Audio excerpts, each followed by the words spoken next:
नमस्कार दोस्तों, आपका स्वागत है हमारे YouTube चैनल छत्तीसगढ़ समाचार में। आज हम लाए हैं छत्तीसगढ़ की ताजा और महत्वपूर्ण खबरें। अगर आपको वीडियो पसंद आए तो लाइक और शेयर करें और चैनल को सब्सक्राइब करना न भूलें ताकि आप किसी भी ताजा अपडेट को मिस न करें। अगर आपके पास कोई सवाल या सुझाव हो तो कमेंट में जरूर बताएं। तो चलिए शुरू करते हैं आज की खबरें। कवर्धा फर्जी मेडिकल सर्टिफिकेट मामले में बड़ी कार्रवाई हुए है। सीएमएचओ ने जिम्मेदार अधिकारी को निलंबित कर दिया है। डॉ मनीष जॉय ने फर्जी तरीके से मेडिकल सर्टिफिकेट बनाया था। मनीष जॉय ने 3 युवाओं के लिए सर्टिफिकेट बनाया था। जांच के बाद आरोप सही पाए जाने के बाद ये कार्रवाई को गई है।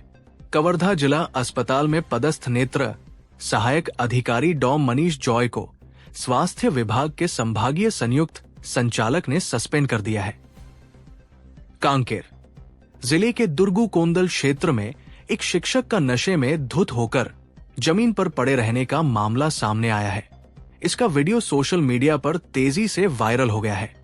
बताया जा रहा है कि ये घटना ग्राम पलाचुर के प्राथमिक शाला की है, जहां शिक्षक शराब के नशे में स्कूल में ही सोता हुआ पाया गया। ग्रामीणों ने आरोप लगाया है कि छेरछेरा पर्व के दौरान बच्चों द्वारा एकत्रित किए गए धान को बेचकर शिक्षक ने शराब खरीदी और उसका सेवन किया। ये भी बताया गया है कि शिक्षक अक्सर इसी हालत में स्कूल आता है। इस घटना ने न केवल स्थानीय लोगों को नाराज किया है, बल्कि पूरे शिक्षक समुदाय की छवि को भी धूमिल किया है। छत्तीसगढ़ के गरियाबंद जिले में अब तक के सबसे लंबे 80 घंटे तक चले नक्सल विरोधी अभियान में मारे गए 16 नक्सलियों में से 12 की पहचान हो चुकी है। इस ऑपरेशन में मारे गए नक्सलियों पर कुल 3 करोड़ 16 लाख रुपए का इनाम घोषित था। वहीं मारे गए नक्सलियों में सेंट्रल कमेटी मेंबर चलपति और नुआपड़ा गरियाबंद ददमतरी डिवीजन कमेटी का प्रमुख सत्यम गावड़े भी शामिल है। ये पहला मौका है जब छत्तीसगढ़ में किसी मुठभेड़ में सेंट्रल कमेटी का सदस्य मारा गया है। बता दें कि चलपति गरियाबंद के भालूडिग्गी से 3 राज्यों में नक्सल एक्टिविटी को कंट्रोल करता था। इस ऑपरेशन में चलपति जैसे सीनियर नक्सली नेता के साथ साथ कई एरिया कमांडर भी मारे गए हैं। बरामद 16 शवों में से 4 की शिनाख्त अभी बाकी है। मुंबई में हाल ही में आयोजित इन्वेस्टर कनेक्ट मीट में छत्तीसगढ़ के लिए विदेशी प्रत्यक्ष निवेश FDI के रास्ते खुल गए हैं। मुख्यमंत्री विष्णुदेव साय ने मुंबई में अमेरिकी कौंसल जनरल और रशिया कौंसल जनरल से मुलाकात की। दोनों अधिकारियों ने छत्तीसगढ़ में निवेश की इच्छा जताते हुए राज्य के अनुकूल कारोबारी माहौल की सराहना की। इस दौरान छत्तीसगढ़ सरकार को प्रमुख उद्योगपतियों से 6,000 करोड़ के निवेश प्रस्ताव मिले। साय ने बताया कि नई औद्योगिक नीति के कारण अब तक छत्तीसगढ़ ने लगभग 1 लाख करोड़ रुपए के निवेश प्रस्ताव आकर्षित किए हैं। ये प्रस्ताव हाल ही में रायपुर, दिल्ली और मुंबई में इन्वेस्टर कनेक्ट समिट में मिले। साय ने इन्वेस्टर्स कनेक्ट मीट में देश के प्रमुख उद्योगपतियों और निवेशकों से सीधा संवाद किया। मुख्यमंत्री ने निवेश के लिए आमंत्रित करते हुए कहा, हमने नई उद्योग नीति के माध्यम से निवेशकों के लिए रेड कारपेट बिछाया है। साय ने राज्य की नई औद्योगिक नीति 2024 से 30 की खूबियों की जानकारी दी। मुख्यमंत्री ने बताया, नए जमाने के उद्योगों जैसे artificial intelligence, robotics, computing, green hydrogen जैसे क्षेत्रों में निवेश के लिए आकर्षक प्रावधान है। नवा रायपुर में हम डेटा सेंटर भी आरंभ कर रहे हैं। नवा रायपुर को हम IT हब के रूप में विकसित कर रहे हैं। यहाँ IT कंपनियों ने काम करना आरंभ कर दिया है। नवा रायपुर आधुनिक सुविधापूर्ण और व्यवस्थित शहर है, साथ ही ग्रीन फील्ड शहर भी है। इसके साथ ही इलेक्ट्रिकल एवं electronics, pharma, textile, food and agro processing जैसे क्षेत्रों में भी विशेष रियायत दी गई है। हम नवा रायपुर में फार्मास्यूटिकल पार्क भी स्थापित कर रहे हैं, जो सेंट्रल इंडिया का सबसे बड़ा फार्मास्यूटिकल पार्क होगा।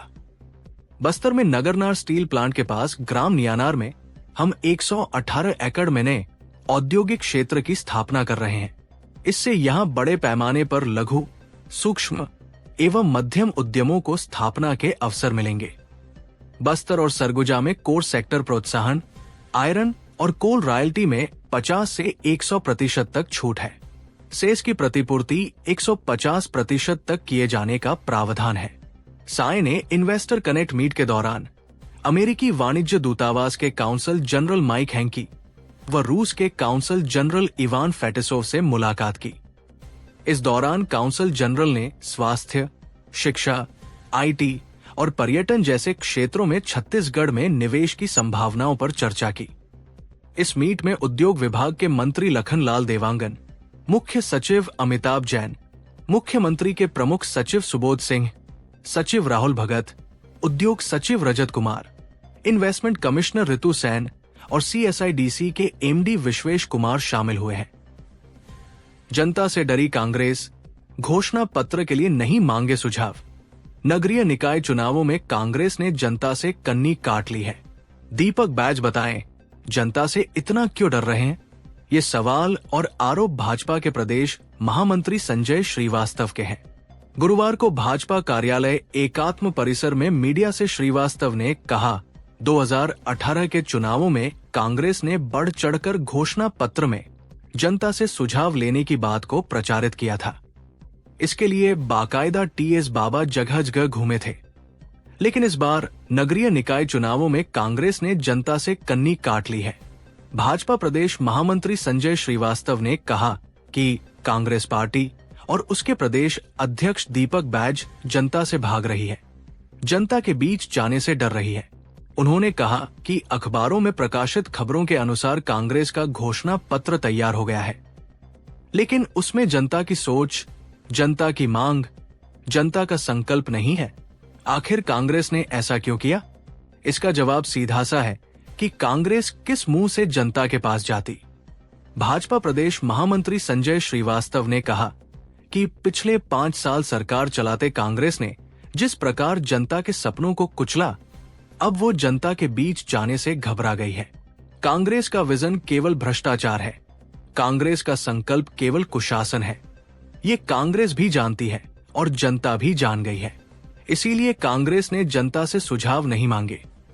दीपक बैज बताएं, जनता से इतना क्यों डर रहे हैं? भाजपा प्रदेश महामंत्री संजय श्रीवास्तव ने कहा कि भाजपा ने 2023 में जनता से सुझाव मांगे, जनता के सुझावों से अपना संकल्प पत्र बनाया और 1 साल में उसे पूरा भी किया। इसीलिए भाजपा अब फिर जनता के बीच जा रही है और कल इसके लिए व्हाट्सएप नंबर 9111014400 से QR कोड को स्कैन करके और ईमेल amorphnotice.com जारी किया है। छत्तीसगढ़ पुलिस ने साइबर ठगों के खिलाफ छत्तीसगढ़ के अलावा राजस्थान और ओडिशा में 40 ठिकानों पर छापेमारी की। इस दौरान करीब 25 गैंग के 62 ठगों को गिरफ्तार किया। इनमें 3 नाइजीरियाई भी शामिल हैं। तीनों नवा रायपुर में एक निजी शिक्षण संस्थान के हॉस्टल से पकड़े गए। इन्होंने देश भर में 1435 से ज्यादा लोगों से करीब 85 करोड़ की ठगी की है। रायपुर रेंज के पुलिस महानिरीक्षक IG अमरेश मिश्रा के निर्देश पर करीब 2 महीने तहकीकात की गई। इसमें 100 पुलिस अधिकारियों व कर्मचारियों की 20 से ज्यादा टीमों ने राजस्थान, ओडिशा, रायपुर, बिलासपुर, राजनांदगांव और महासमुंद सहित अलग अलग ठिकानों पर एक साथ छापेमारी की। ये कार्रवाई ऑपरेशन साइबर शील्ड के तहत गुरुवार को की गई। गैंग ने बैंक अकाउंट खुलवाने, फर्जी शेयर ट्रेडिंग, क्रिप्टो करेंसी में invest, Google review task, Telegram task, bank KYC के बहाने लोगों से ठगी की है। छत्तीसगढ़ में कांग्रेस के 2 विधायक इस वक्त रायपुर की जेल में बंद हैं। एक है पूर्व मंत्री कवासी लखमा और दूसरे है भिलाई के विधायक देवेंद्र यादव। इन दोनों से मिलने गुरुवार को पूर्व मुख्यमंत्री भूपेश बघेल रायपुर की सेंट्रल जेल पहुंचे। काफी देर तक दोनों से जेल की हालात और एड कार्रवाई को लेकर बातें की। इसके बाद जब बघेल बाहर आए तो भाजपा के लिए कहा ये लोग कितना नीचे गिरेंगे। जेल में अपने नेताओं से मुलाकात के बाद बघेल ने कहा, आज केंद्रीय जेल रायपुर पहुंचकर कांग्रेस नेता, आदिवासियों की मुखर आवाज कवासी लखमा और युवा नेता भिलाई विधायक देवेंद्र यादव से मुलाकात की।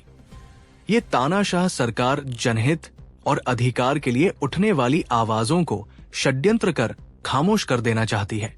लेकिन अंत में विजय सत्य की होगी। बघेल ने आगे कहा, भारतीय जनता पार्टी विपक्ष की आवाज को बंद करना चाहती है। कवासी लखमा बहुत वरिष्ठ नेता है, 6 बार के एमएलए और मंत्री भी रहे हैं। लगातार वो भ्रष्टाचार के खिलाफ बोलते रहे। विधानसभा में भी उन्होंने मुद्दा उठाया बिना स्वीकृत हुए। बगैर बजट के नहीं टेंडर हुआ और इसके बाद पुल बनने लगा। ये मामला उठाया और 8 दिन में प्रवर्तन निदेशालय वाले उनके घर पहुंच गए। बघेल ने कहा, नगरीय निकाय और पंचायती चुनाव में भाजपा की दाल तो कभी गलती नहीं, इसलिए कवासी लखमा को बंद कर दिया गया है। उसके घर कुछ मिला नहीं। देवेंद्र यादव 6 महीने से बंद है, लेकिन बस ये है कि इसे फंसाकर रखो। ये प्रजातंत्र में विपक्ष की आवाज दबाने की कोशिश करना ही है। बच्चियां उल्टी कर रही है, कुछ के आंखों में जलन, तो किसी को चक्कर आ रहा है, तो किसी को सांस लेने में दिक्कतें हो रही है। श्री सीमेंट प्लांट से पिछले 5 महीने से गैस लीक हो रही है, लेकिन कोई ध्यान नहीं दे रहा है। अब हाल देख लीजिए, 38 बच्चे बीमार हैं, जिसमें 8 बेहोश हो गए थे। ये बातें बलौदा बाजार के खपराड़ी गांव के गैस रिसाव पीड़ित बच्चियों के परिजनों ने कही है। दैनिक भास्कर की टीम ने गांव में पीड़ित स्कूली बच्चियों और उनके परिजनों से बात की। बच्चियों ने कहा कि सबसे पहले 25 सितंबर 2010 जनवरी, 18 जनवरी और फिर 22 जनवरी को गैस लीक। छत्तीसगढ़ में निकाय त्रिस्तरीय पंचायत चुनाव की तारीखें घोषित होने से पहले रोज 2000 से ज्यादा बीपीएल राशन कार्ड बनाए गए। इससे पहले अक्टूबर 2023 से अक्टूबर 2024 के बीच रोज औसत 775 कार्ड बन रहे थे। 29 अक्टूबर लेकर आचार संहिता लगने 20 जनवरी तक यानी 84 दिन में 1,68,719 बीपीएल कार्ड बने, यानी औसत 2008 रोजाना बने। इस दौरान सबसे ज्यादा 24,915 नए कार्ड रायपुर जिले तो बिलासपुर में 20,743 कार्ड बनाए गए। 29 अक्टूबर की स्थिति में राज्य में 70,57,111 बीपीएल कार्ड थे, जबकि अब संख्या बढ़कर 72,25,830 हो गई है। तब प्रदेश में सभी वर्ग को मिलाकर कुल 79,16,855 राशन कार्ड थे, लेकिन अब इनकी संख्या 80,81,955 हो चुकी है। अभी तेजी से बनाए गए कार्डों को चुनावी कार्ड कहा जा रहा है। वैसे भी छत्तीसगढ़ के चुनावों में राशन कार्ड की भूमिका काफी पहले से रही है। प्रदेश में एपीएल राशन कार्डों की संख्या लगातार घट रही है। अक्टूबर 2023 में प्रदेश में 8,78,249 एपीएल कार्ड थे। वहीं अक्टूबर 2024 में इनकी संख्या घटकर 8.59 लाख हो गई है, यानी साल भर में एपीएल कार्डों की संख्या 18,000 से ज्यादा घट गई है। वहीं 20 जनवरी 2025 में इनकी संख्या और कम होकर 8,56,125 रह गई है, यानी 84 दिनों में 3,619 संख्या और कम हो गई। गरियाबंद में नक्सलियों के खिलाफ सुरक्षा बलों के 4 दिन चले ऑपरेशन में सीसी मेंबर चलपति के अलावा सत्यम गावड़े भी ढेर हो गया। मुठभेड़ में मारे गए सत्यम पर छत्तीसगढ़ पुलिस ने 25 लाख और ओडिशा ने 20 लाख सहित अन्य मिलाकर 65 लाख रुपए का इनाम घोषित किया था। वो धमतरी गरियाबंदनुआपाड़ा डिवीजन चीफ था। इसकी पुष्टि रायपुर रेंज आईजी अमरेश मिश्रा ने की है। सत्यम 200708 से नक्सलियों के साथ काम कर रहा था। उसे बीच में पुलिस ने पकड़कर जेल भी भेज दिया था, लेकिन पर्याप्त साक्ष्य के अभाव में वो जेल से छूटने के बाद दोबारा नक्सली गतिविधियों में सक्रिय हो गया। पूरे सिहावा क्षेत्र में वो नक्सल आतंक का पर्याय था। सत्यम गावड़े का पूरा नाम सुरेंद्र उर्फ नरेंद्र उर्फ उदेल गावड़े टैंथ भी था। वो कोयलीबेड़ा कांकेर निवासी है। AK-47 रखता था।